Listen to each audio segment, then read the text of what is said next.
Kabisote, kabisote, kabisote. Gusto mo mag-pork barbecue pero tinatamad kang hiwa at magtuhog-tuhog? Huwag ka nang malungkot. Pwede mong gawin ang strategy na to. Kahit nasa kondo ka, pwedeng pwede kasi hindi ka na mag-iihaw at mag-aamoy usok. Let's go!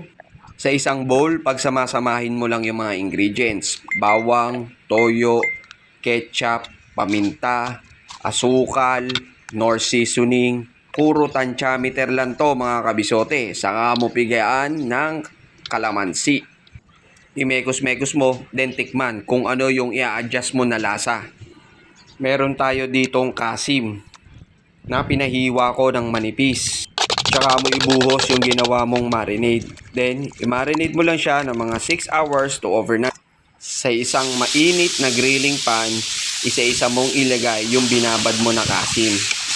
Then, hayaan mo magsisil, tapos pahiran mo ng basting sauce na gawa sa barbecue marinade, ketchup, at oil.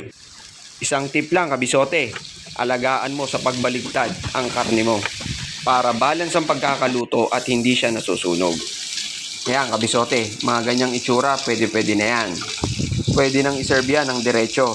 Kanin at sausawang suka lang, okay na. Pero ngayon, iibahin ko yung atake ko. Mas trip ko ngayon yung nakasisling plate siya. Pagkatapos, bubuhusan mo ng gravy. Ayan, kabisote. Sarap.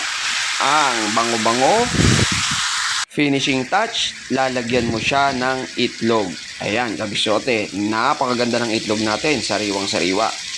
Papalunok pa rin ako habang nag-e-edit.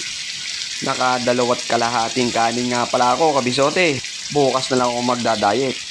Galit na naman nga sa akin si Mrs. kasi napalakas din ang kain.